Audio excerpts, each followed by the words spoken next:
Plano de leitura da Bíblia da Igreja Cristã Pagiel. Hoje estamos no dia 69 e a nossa leitura será no livro de Mateus, capítulo 24, Êxodo, capítulo 19, Salmos, capítulo 69. Mateus 24. Jesus saiu do templo e, enquanto caminhava, seus discípulos aproximaram-se dele para lhe mostrar as construções do templo. "Vocês estão vendo tudo isto?" perguntou ele. "Eu lhes garanto que não ficará aqui pedra sobre pedra. Serão todas derrubadas." Tendo Jesus se assentado no Monte das Oliveiras, os discípulos dirigiram-se a ele em particular e disseram: "Dize-nos quando acontecerão essas coisas e qual será o sinal da tua vinda e do fim dos tempos?" Jesus respondeu: "Cuidado que ninguém os engane, pois muitos virão em meu nome dizendo, 'Eu sou o Cristo,' e enganarão a muitos. Vocês ouvirão falar de guerras e rumores de guerras, mas não tenham medo. É necessário que tais coisas aconteçam, mas ainda não é o fim. Nação se levantará contra nação e reino contra reino. Haverá fomes e terremotos em vários lugares. Tudo isso será o início das dores. Então eles os entregarão para serem perseguidos e condenados à morte, e vocês serão odiados por todas as nações por minha causa. Naquele tempo, muitos ficarão escandalizados, trairão e odiarão uns aos outros. E numerosos falsos profetas surgirão e enganarão a muitos. Devido ao aumento da maldade, o amor de muitos esfriará, mas aquele que perseverar até o fim será salvo. E este evangelho do reino será pregado em todo o mundo como testemunho a todas as nações, e então virá o fim. Assim, quando vocês virem o sacrilégio terrível do qual falou o profeta Daniel no lugar santo, quem lê, entenda, então os que estiverem na Judeia fujam para os montes. Quem estiver no telhado de sua casa, não desça para tirar dela coisa alguma. Quem estiver no campo, não volte para pegar seu manto. Como serão terríveis aqueles dias para as grávidas e para as que estiverem amamentando. Orem para que a fuga de vocês não aconteça no inverno, nem no sábado, porque haverá então grande tribulação, como nunca houve desde o princípio do mundo até agora, nem jamais haverá. Se aqueles dias não fossem abreviados, ninguém sobreviveria. Mas, por causa dos eleitos, aqueles dias serão abreviados. Se, então, alguém lhes disser, 'Vejam, aqui está o Cristo,' ou 'Ali está ele,' não acreditem, pois aparecerão falsos cristos e falsos profetas, que realizarão grandes sinais e maravilhas para, se possível, enganar até os eleitos. Vejam que eu os avisei antecipadamente. Assim, se alguém lhes disser, 'Ele está lá, no deserto,' não saiam. Ou, 'Ali está ele, dentro da casa,' não acreditem. Porque assim como o relâmpago sai do oriente e se mostra no ocidente, assim será a vinda do Filho do Homem. Onde houver um cadáver, aí se ajuntarão os abutres. Imediatamente após a tribulação daqueles dias, o sol escurecerá e a lua não dará a sua luz. As estrelas cairão do céu e os poderes celestes serão abalados.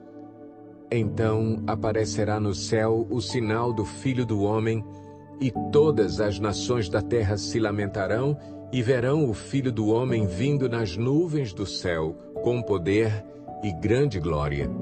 E ele enviará os seus anjos com grande som de trombeta, e estes reunirão os seus eleitos dos quatro ventos, de uma a outra extremidade dos céus. Aprendam a lição da figueira.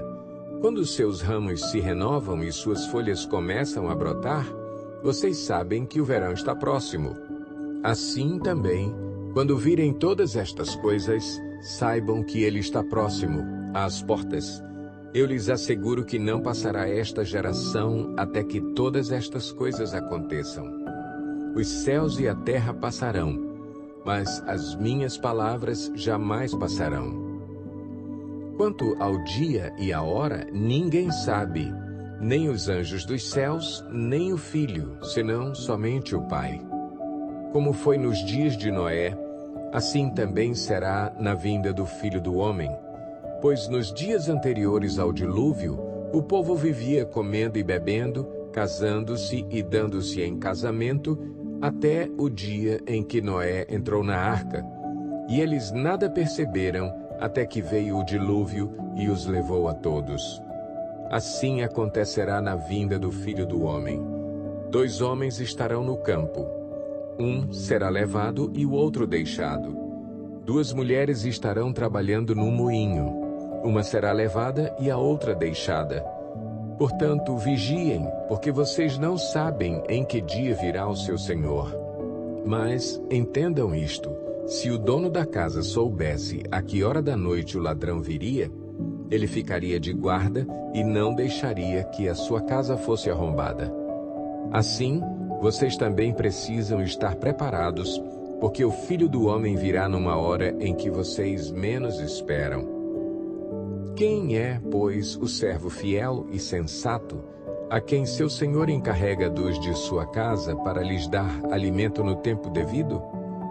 Feliz o servo que seu senhor encontrar fazendo assim quando voltar. Garanto-lhes que ele o encarregará de todos os seus bens. Mas suponham que esse servo seja mau e diga a si mesmo: meu senhor está demorando, e então comece a bater em seus conservos e a comer e a beber com os beberrões. O senhor daquele servo virá num dia em que ele não o espera e numa hora que não sabe. Ele o punirá severamente e lhe dará lugar com os hipócritas, onde haverá choro e ranger de dentes. Êxodo 19. No dia em que se completaram 3 meses que os israelitas haviam saído do Egito, chegaram ao deserto do Sinai. Depois de saírem de Refidim, entraram no deserto do Sinai e Israel acampou ali, diante do monte.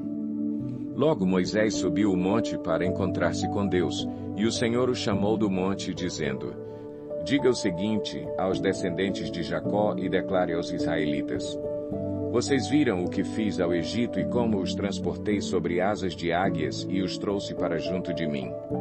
Agora, se me obedecerem fielmente e guardarem a minha aliança, vocês serão o meu tesouro pessoal dentre todas as nações. Embora toda a terra seja minha, vocês serão para mim um reino de sacerdotes e uma nação santa. Essas são as palavras que você dirá aos israelitas.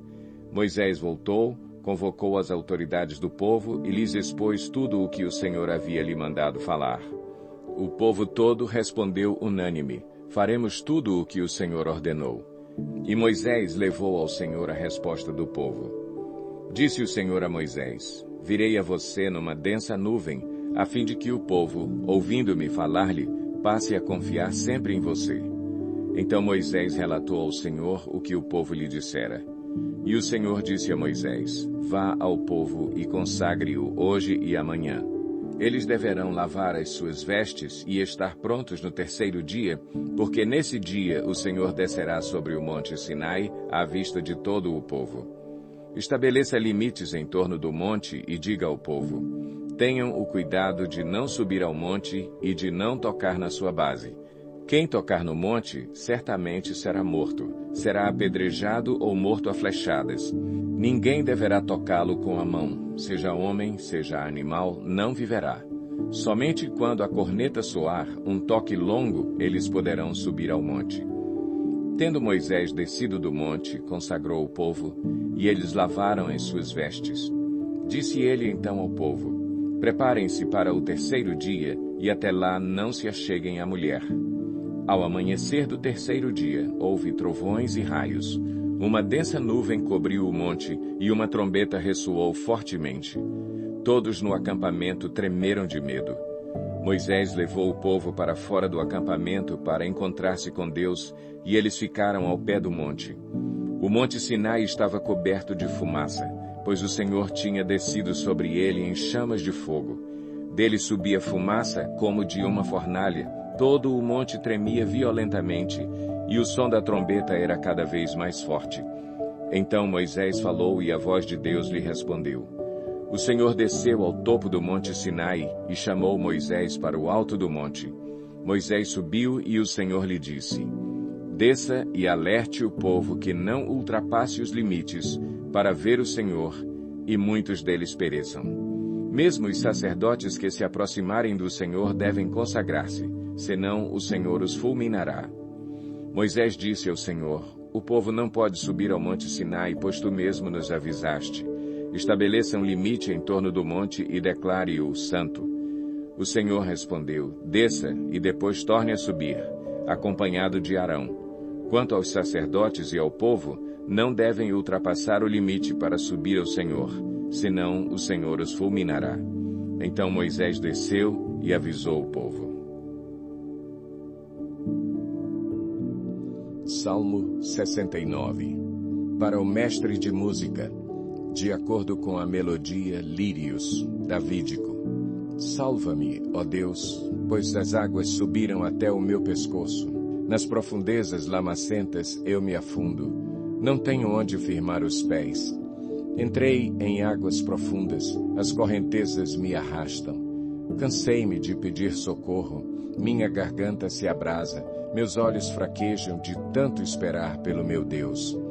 Os que sem razão me odeiam são mais do que os fios de cabelo da minha cabeça. Muitos são os que me prejudicam sem motivo, muitos os que procuram destruir-me. Sou forçado a devolver o que não roubei. Tu bem sabes como fui insensato, ó Deus. A minha culpa não te é encoberta. Não se decepcionem por minha causa aqueles que esperam em ti, ó Senhor, Senhor dos exércitos. Não se frustrem por minha causa os que te buscam, ó Deus de Israel. Pois, por amor a ti, suporto zombaria e a vergonha cobre-me o rosto. Sou um estrangeiro para os meus irmãos, um estranho até para os filhos da minha mãe. Pois o zelo pela tua casa me consome, e os insultos daqueles que te insultam caem sobre mim. Até quando choro e jejuo, tenho que suportar zombaria. Quando ponho vestes de lamento, sou objeto de chacota. Os que se ajuntam na praça falam de mim, e sou a canção dos bêbados. Mas eu, Senhor, no tempo oportuno, elevo a ti minha oração. Responde-me por teu grande amor, ó Deus, com a tua salvação infalível. Tira-me do atoleiro, não me deixes afundar. Liberta-me dos que me odeiam e das águas profundas. Não permitas que as correntezas me arrastem, nem que as profundezas me engulam, nem que a cova feche sobre mim a sua boca. Responde-me, Senhor, pela bondade do teu amor, por tua grande misericórdia, volta-te para mim. Não escondas do teu servo a tua face. Responde-me depressa, pois estou em perigo. Aproxima-te e resgata-me, livra-me por causa dos meus inimigos. Tu bem sabes como sofro zombaria, humilhação e vergonha. Conheces todos os meus adversários. A zombaria partiu-me o coração, estou em desespero. Supliquei por socorro, nada recebi, por consoladores e a ninguém encontrei. Puseram fel na minha comida e para matar-me a sede deram-me vinagre. Que a mesa deles se lhes transforme em laço, torne-se retribuição e armadilha. Escureçam-se os seus olhos para que não consigam ver, faze-lhes tremer o corpo sem parar. Despeja sobre eles a tua ira, que o teu furor ardente os alcance. Fique deserto o lugar deles, não haja ninguém que habite nas suas tendas, pois perseguem aqueles que tu feres e comentam a dor daqueles a quem castigas. Acrescenta-lhes pecado sobre pecado. Não os deixes alcançar a tua justiça. Sejam eles tirados do livro da vida e não sejam incluídos no rol dos justos. Grande é a minha aflição e a minha dor. Proteja-me, ó Deus, a tua salvação. Louvarei o nome de Deus com cânticos e proclamarei sua grandeza com ações de graças. Isso agradará ao Senhor mais do que bois, mais do que touros com seus chifres e cascos. Os necessitados o verão e se alegrarão. A vocês que buscam a Deus, vida ao seu coração. O Senhor ouve o pobre e não despreza o seu povo aprisionado. Louvem-no os céus e a terra, os mares e tudo o que neles se move. Pois Deus salvará Sião e reconstruirá as cidades de Judá. Então o povo ali viverá e tomará posse da terra. A descendência dos seus servos a herdará, e nela habitarão os que amam o seu nome.